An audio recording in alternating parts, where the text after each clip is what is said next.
आए हुए थे। गौरवों की प्रार्थना पर भानु को आनंद में निमग्न करते हुए वे श्री राधा के ग्रह नक्षत्र का निर्णय कर रहे हैं। राधा रानी के बताने का ये क्या लक्षण, उसके नक्षत्र ग्रह लक्षण बताएंगे।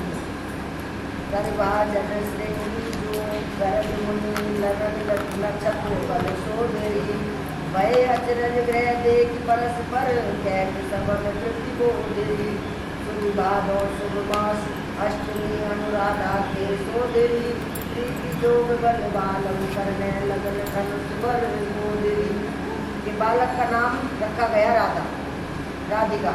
नाम वृषभानु एवं कीर्तिका दोनों ने मिलकर रखा। लोहित वर्ण विद्युत लहरी सी अंग प्रभाव होने के कारण राधा राधिका का नाम जगत में विख्यात हुआ। लोहित वर्ण यानी कि कहते थे कौन से पद से पैदा हुआ बच्चा, लोहित वर्ण। इस प्रकार अयोनि संभवा। अच्छा, हम लोगों में क्या कहेंगे, लोहित के बाद हुआ है तो अच्छा नहीं, लेकिन यहाँ भगवान ने ये दिखाया है कि ये अच्छा है। राधा रानी जब लोहे के पाव से पैदा हो सकती है, बच्चे होने में क्या बुरा है? भगवान ने वही काम किया, भगवान ने वही काम करा।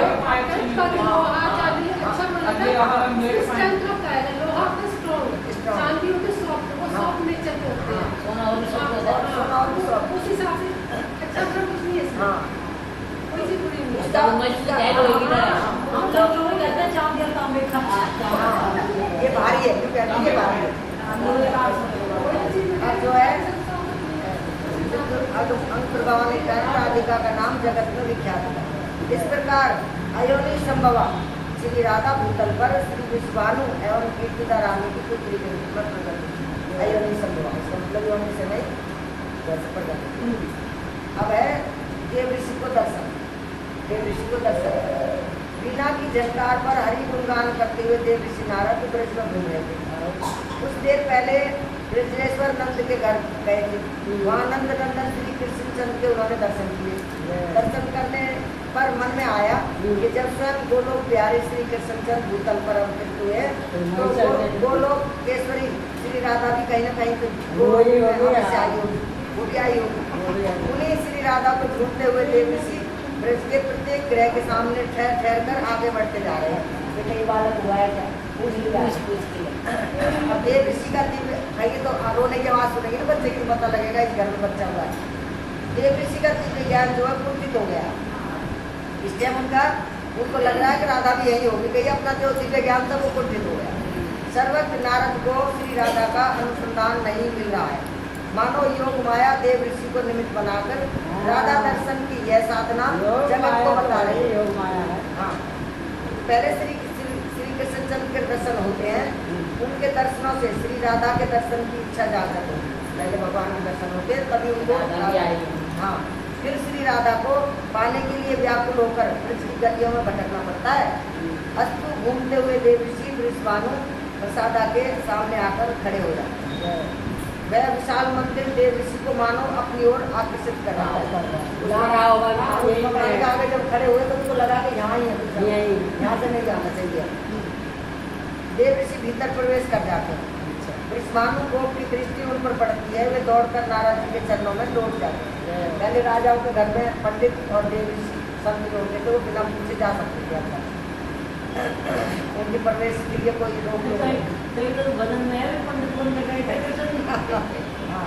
अब विधिवत पाद से पूजा करके देव ऋषि को प्रसन्न अनुभव कर वृषभानु को अपने पुत्र सुंदर पुत्र श्री दाम को गोद में उठा लाए। उनका बेटा पहले श्री दाम हाँ लाकर मुनियों के चरणों में डाल देते हैं। अब बालक का स्पर्श होते ही मुनि के नेत्रों में स्नेह अश्रु भर जाता है।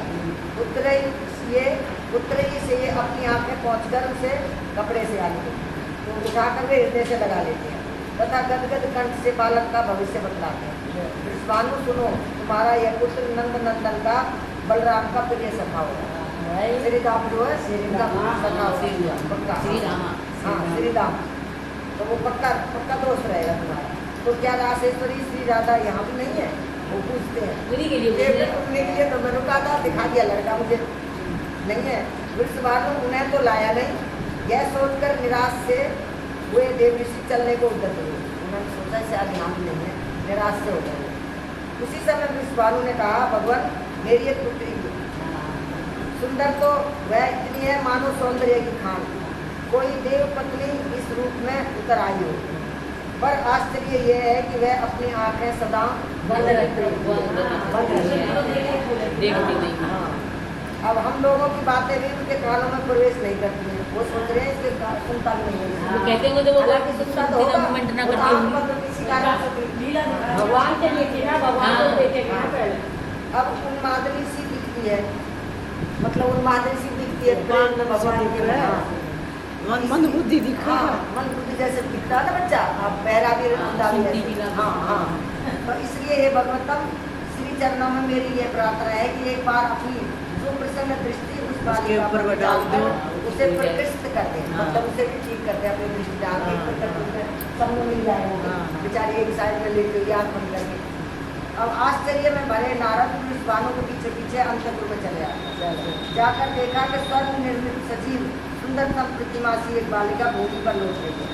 देखते ही नारद का धैर्य जाता रहा, अपने को वे किस प्रकार भी संभाल ना सके, न कर सके। वे दौड़े तथा बालिका को उठाकर उन्होंने अंक में ले लिया।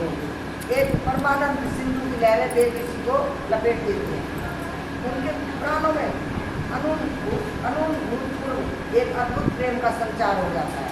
वे बालिका को क्रोध में धारण किए मूर्छित हो जाते हैं, गोद में लेके फिर मूर्छित हो जाते हैं। 2 घड़ी के लिए तो उनकी यह दशा है, मानो उनका शरीर एक शिलाखंड हो गया हो।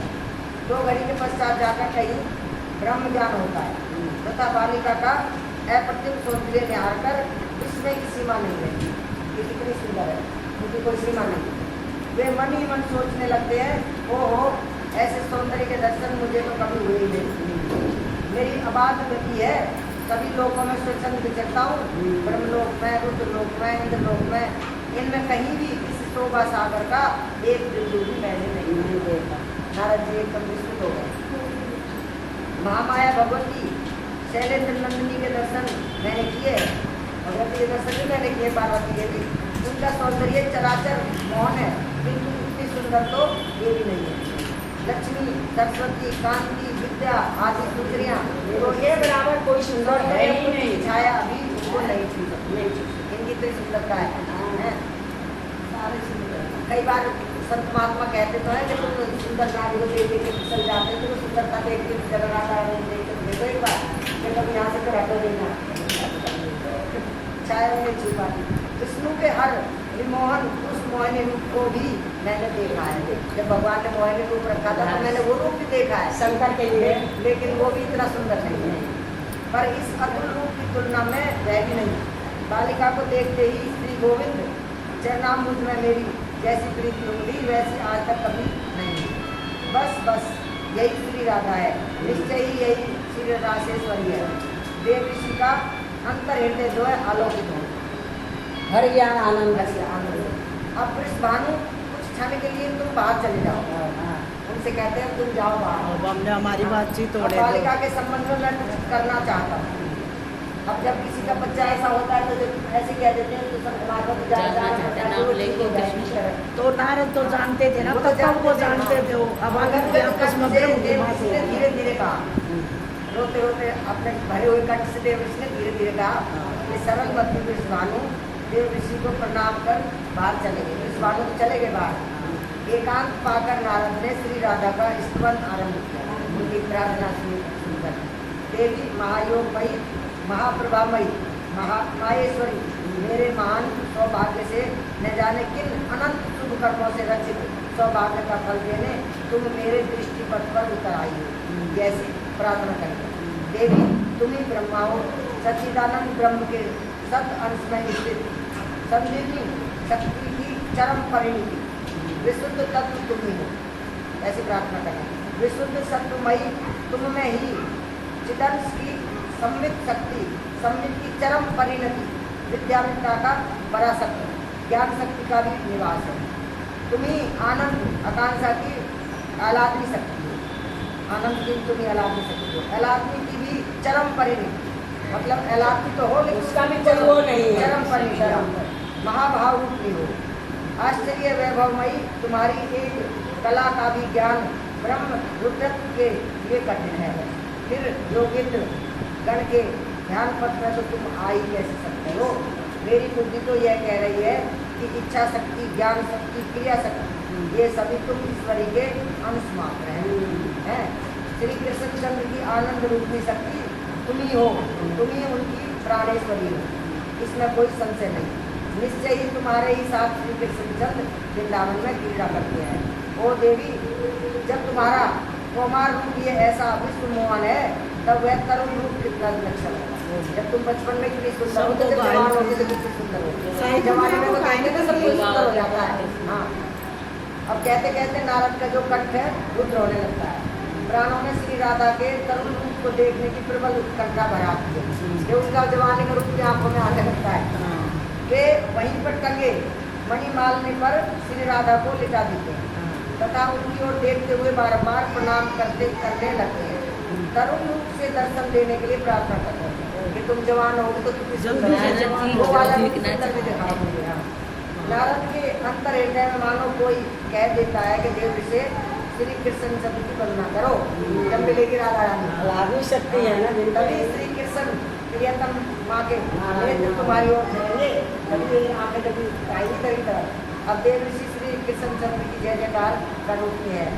जय जय कृष्ण मनोहार, जय वृंदावन प्रिय, जय रूप रंग ललित, जय वेणुर्वाण। ऐसे भगवान कृष्ण के लिए प्रार्थना करते थे।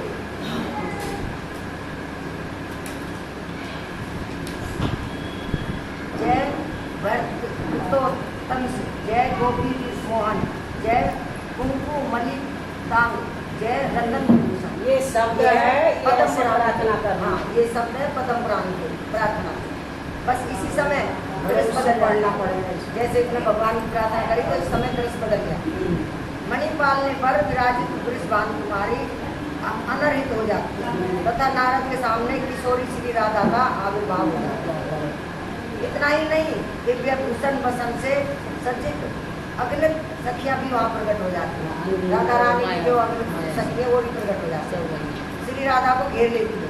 वह रूप, वह सौंदर्य नारद के नेत्र निमेष शून्य एवं अंग निश्चेष्ट हो जाते हैं। ये सब देखिए, मानो नारद सचमुच अंतिम अवस्था में जा रहे हैं। कोई उनका सारी इंद्रिय इसकी हो जाती है। राधा चरणाम्बुज कर्णिका का स्पर्श कराकर एक सखी देव ऋषि को चैतन्य करती है।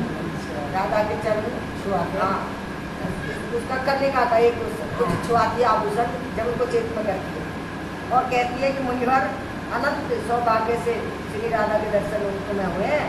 माँ भागवतों को भी इनके दर्शन दुर्लभ है। देखो ये आप तुम्हारे सामने से फिर अंतरित हो जाएंगे। प्रदक्षिणा करके नमस्कार कर लो, नहीं तो ये अंतर्धान हो जाएगी। सखियों ने बोला, जाओ गिरिराज परिसर में कुसुम सरोवर के तट पर एक अलोक लता फूल रही है, उसके सौरभ से वृंदावन सुभाषित हो रहा है। वहाँ उसके नीचे हम सबों को अर्धरात्रि के समय देख पाओ। जगह बता दी, वहाँ पहुँच जाना। हाँ, अब श्री राधा का वह किशोर रूप अंतरहीन हो गया। हाँ, बाल्य रूप से फिर रतन पालने पर वे पुनः प्रकट हो गए। द्वार पर खड़े भानु प्रतीक्षा कर रहे थे कि जय जयकार की ध्वनि सुनकर आश्चर्य कर रहे थे। अतिथि की जय जयकार होगी अंदर, अंदर जय जयकार हो रही है। काय की जय जयकार हो रही है। अब अश्रुपूरित कंठ से देव ऋषि ने पुकारा, वे भीतर आ गए। देव ऋषि बोले, वृषभानु, इस बालिका का यही स्वभाव है।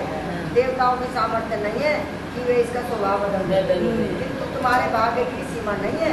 जिस गृह में तुम्हारी पुत्री के चरण चिन्ह अंकित है, वहाँ लक्ष्मी सहित नारायण समस्त देव नित्य निवास करते हैं।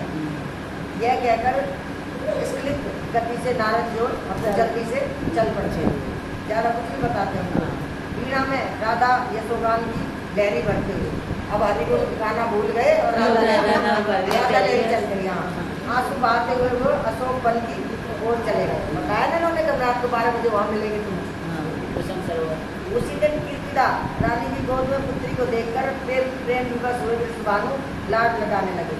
नारद के गान का इतना सा अंश वृषभानु के कान में प्रवेश कर गया जय कृष्ण मनोहार है। बस इतना सा अक्षर उनके कान में पड़ गया उस भानु को। बस ये आराम कर रहे थे ना, राग। हाँ राग गाने जल्दीबाजी में चले गए। ये एक नाम है, इस नाम से भगवान राधा कृष्ण दोनों को मना लोगे। जानकर नहीं, लाड लड़ाते समय यूं ही उनके मुख से निकल गया जय कृष्ण मनोहार।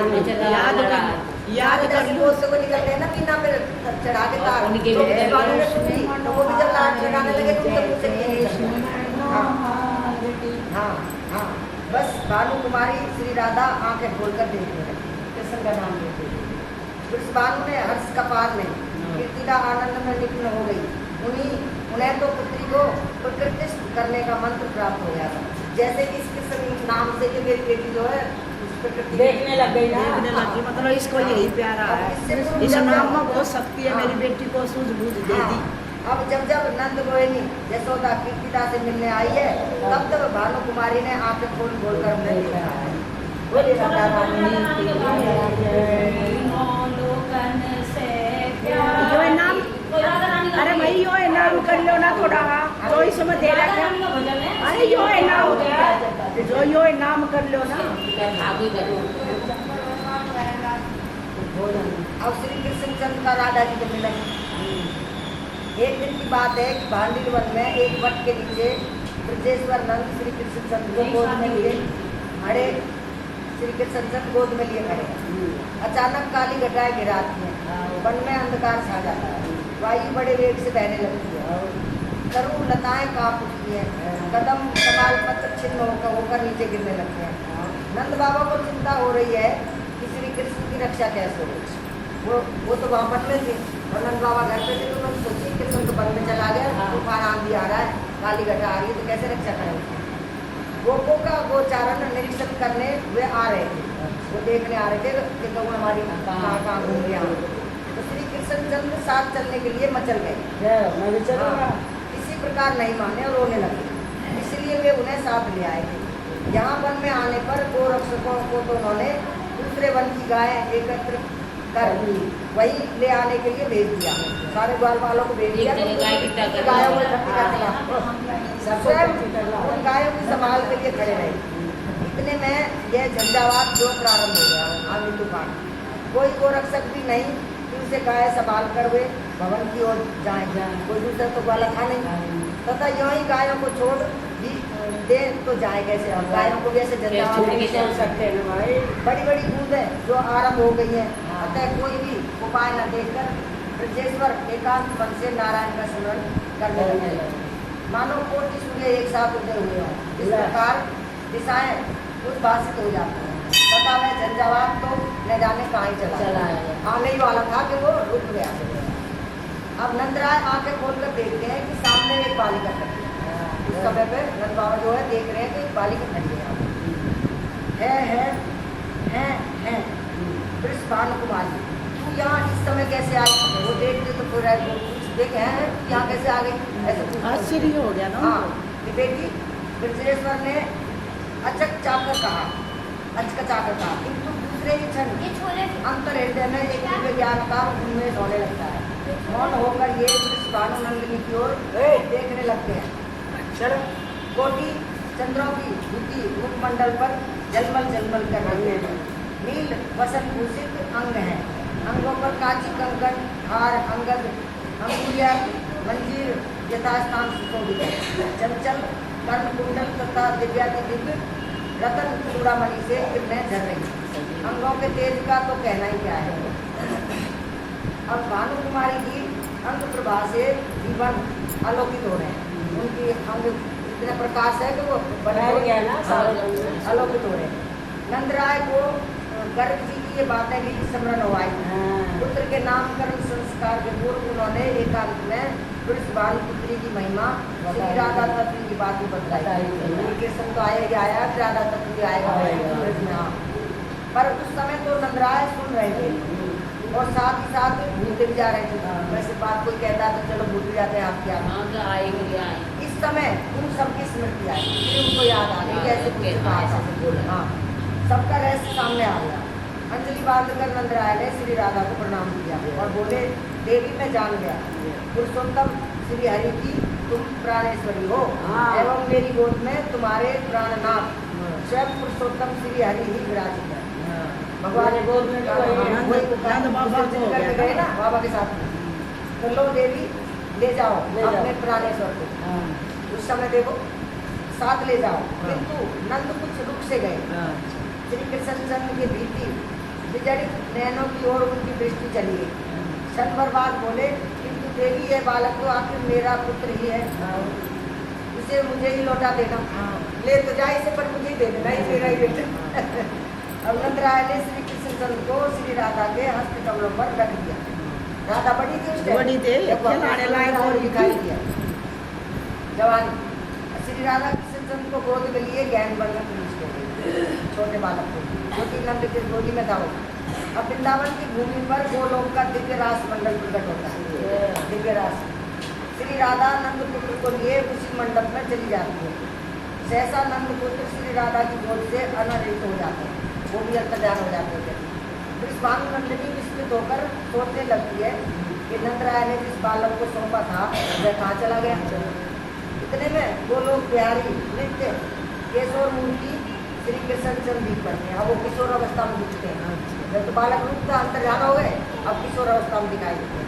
उसने कहा कि नंदराय मुझे दे के गए थे, मांगेंगे तो क्या दूंगी, वो तो कहा लापता हो गई। अपने प्रियतम को देखकर विश्वान नंदिनी का हृदय जो भर आता है। प्रेमावेश से वे विहल हो जाती हैं। श्री कृष्ण चंद्र कहने लगते हैं कि प्रिय वो लोग की वे बातें भूल गई है या अभी भी स्मरण है, मुझे भी भूल गई क्या। अब वो बड़े होकर उनसे ऐसे बोलते हैं, मैं तो तुम्हें नहीं भूला, तुम्हें भूल जाऊं यह मेरे लिए असंभव है। मेरे प्राणों की रानी तुमसे अधिक प्रिय मेरे पास कुछ हो तब तो तुम्हें भूलूं। तुम ही बताओ, प्राणों से अधिक प्यारी वस्तु को कोई कैसे भूल सकता है। राधा रानी कैसे भूलते हैं। इस प्रकार रसिकेश्वर राधानाथ अपनी प्रिया को अतीत की स्मृति दिलाकर स्वरूप की स्मृति कराकर उन्हीं के नाम की सुधा से उनको सिक्त कर प्रियतमा श्री राधा का आनंद वर्धन करने लगते हैं। श्री राधा भाव सिंधु में भी तरंगा उठने लगती है। अब दोनों प्रेम की बातें करने लगते हैं। भाव के आवर्त बन जाते हैं। आवर्त राधानाथ को रस के अधतल में डुबाने ही जा रहे थे कि उसी समय माला कमंडल धारण किए जगत विधाता चतुर्मुख ब्रह्मा आकाश के नीचे उतर आते हैं। देखने को आ रहे हो भाई। राधानाथ के चरणों में वंदना करती है। उसका तीरथ में 60,000 वर्षों तक विधाता ने श्री कृष्ण चंद्र की आराधना की है। तब ये पुष्कर में उनका मंदिर बना हुआ है। बस एक ही मंदिर है, यहाँ 60,000 वर्ष आराधना करती है। अब राधा चरण चिनारविंद दर्शन कर वर प्राप्त किया था। उसी वर की पूर्ति के लिए एवं राधानाथ की मनोहार की लीला में एक छोटा सा अभिनय करने के लिए योग माया प्रेरित हुए ठीक उपयुक्त समय पर आ गए हैं कि वहाँ पर कुछ फिर उल्लंघन नहीं हुआ किसी चीज़ का। अस्तु श्री राधा एवं राधानाथ को प्रणाम कर दोनों के बीच में विधाता अग्नि प्रज्वलित करते हैं कि तुम दोनों प्रेमानंद तो हो गए हो, कहीं मर्यादा लांग न जाओ, तो उससे पहले अग्नि जला देते हैं। अग्नि में विधिवत हवन करते हैं। फिर विधाता के द्वारा बताए हुए विधान से स्वयं रासेश्वर हवन करते हैं।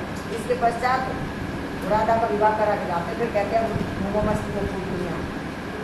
रासेश्वरी रासेश्वर दोनों ही 7 बार अग्नि की प्रदक्षिणा करते हैं। अग्निदेव को प्रणाम करते हैं। विधाता की आज्ञा मानकर श्री राधा का एक बार पुनः हुतासन प्रदक्षिणा करके श्री कृष्णचंद्र के समीप आसन ग्रहण करते हैं। ब्रह्मा श्री कृष्णचंद्र को श्री राधा का पानी ग्रहण करने के लिए कहते हैं कि अब इनका तुम्हारे साथ पानी ग्रहण करते हैं।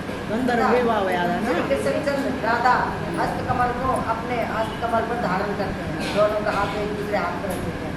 अब हस्त ग्रहण होने पर श्री कृष्णचंद्र ने 7 वैदिक मंत्रों का पाठ किया। इसके पश्चात 7 वचन बने। श्री राधा अपना हस्तकमल श्री कृष्ण के वक्षस्थल पर एवं श्री कृष्णचंद्र अपना हस्तपद श्री राधा के पृष्ठदेश पर रखते हैं। हाँ, वो यहाँ रखती है तो वो कृष्ण यहाँ रखती है। हाँ, तथा श्री राधा मंत्र समूह का पाठ करती है। अजानुलंबित दिव्यातिथि के परिजात निर्मित कुसुम माला, जो परिजात माला जो जाती नहीं, श्री राधा जो कृष्णचंद्र को पहना देते हैं। एवं श्री कृष्णचंद्र सुंदर मनोहर वनमाला, वो वनमाला लाते हैं, श्री राधा के गले में डालते हैं। यह हो जाने पर कमलों भव श्री राधा को श्री कृष्ण चंद्र के वाम पार्श्व में विराजित कर दोनों के अंजलि बांधने की प्रार्थना कर दोनों के द्वारा 5 वैदिक मंत्रों का भी पाठ करा। दोनों की अंजलि एक दूसरे का हाथ पकड़ा। अनंतर श्री राधा श्री कृष्ण चंद्र को प्रणाम करती है। जैसे पिता विधिवत कन्यादान करे वैसे सारी विधि संपन्न करते हुए विधाता श्री राधा को श्री कृष्ण कर कमलों में समर्पित करते हैं। हाँ, ब्रह्मा जी आकाश कुटुंबी पटे मुरट आदि देव वाद्यों की ध्वनि से निरादित होने लगता है। आकाश से फिर फूल बरसने लगते हैं, कुटुंबियाँ बरसने लगती है। आनंद निमग्न देव वृंद परिजात पुष्पों की वर्षा करते हैं। गंधर्व मधुर गान आरंभ करते हैं। अप्सराएं मनोहर नृत्य करती हैं। ब्रज गोपों के ब्रज सुंदरियों के सर्वथा अनजान में ही इस प्रकार विश्वानंदिनी एवं नंदनंदन की विवाह लीला संपन्न है। ये किसी की जानकारी में नहीं थी और अभी मांगेंगे बाबा तो छोटा बालक वापस दे देगी। नहीं गंधर्व विवाह का है। हाँ, गंधर्व विवाह का है कथा। गंधर्व विवाह थोड़ा ही हुआ है।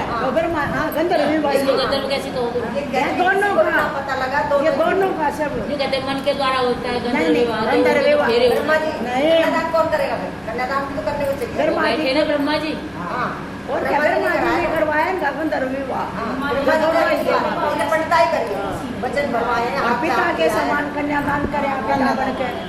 अब ये भांडी बन के जो हमें रस की तरंगनी बहचन, अब दोनों भांडी बन में घूमने लगे अपनी मस्ती में। रासेश्वरी श्री राधा रासेश्वर श्री कृष्ण दोनों ही आनंद विभोर होकर उसमें बह चले। जब इस स्त्रोत में अन्य रस धाराएं आकर मिलने लगी, भाव संधि का समय आया तो श्री राधा को ब्रह्म ज्ञान हुआ। इस भानुनंद ने देख लिया कि मेरी गोद में नंद राय ने जिस पुत्र को सौंपा था वह तो है शेष, सब स्मृति मात्र। वो तो बड़ा हो गया तो श्री कृष्ण चंद्र की वह कैसोर मूर्ति अंतरित हो गई है, पुनः वे बालक रूप में हो गए दोबारा से। अब नंदला हाँ लीला करिए ना, तो छोटे हो गए दोबारा से। अब नंदनंदन को श्री राधा यशोदा रानी के पास ले जाती है। राधा रानी जो है उनके पास ले जाती है। मैया वन में झंझावात आरंभ हो गया था, बाबा बोले तू इसे ले जा और घर पहुंचा देंगे। वहाँ जाके बोलती है नंद रानी के पास, हाँ बड़ी वर्षा हुई है, देखो मेरी साड़ी सर्वथा भीग गई है और भीगी आनंद में साड़ी। मैं अब जाती हूँ, घर से आए मुझे बहुत देर हो गई। राधा रानी कहती है मैया मुझे बहुत देर हो गई है। मेरी मैया की चिंतित हो गई, तो इतने आंधी तूफान आया, दोनों बच्चे घर से बाहर है, तो श्री कृष्ण को संभाल लो। यह कहकर कृष्णानंदिनी ने श्री कृष्ण चंद्र को यशोदा रानी की गोद में रख दिया और स्वयं वृषभान की ओर चल पड़ी। यशोदा रानी ने देखा कि साड़ी वास्तव में सर्वथा हार है, प्रबल उत्कंठा हुई कि दूसरी साड़ी पहना दी, किंतु मैया का शरीर निस्तेज सा हो गया। ओहो कीर्तिदा की पुत्री इतनी सुंदर है, मैया इस सौंदर्य को देख रहे। वो साड़ी बदलने के चक्कर में कि यही साड़ी लग गई, साड़ी बदल दूँ मैं, तो देखा कितनी सुंदर है। अब प्रतिमा को देखते देखते उपवन के लता जाल में जाती चली गया। वहाँ भांडी वन में ब्रजेश्वर नंद को इतनी सी स्मृति है कि वर्षा का ढंग हो रहा था। भानु कुमारी के साथ मैंने पुत्र को घर भेजा। बस नंद बाबा को इतनी याद है कि मैंने भानु कुमारी को दिया था चाहे से यशोदा को। लीला इतनी होगी, बाकी कोई लीला याद नहीं। सारी लीला होगी,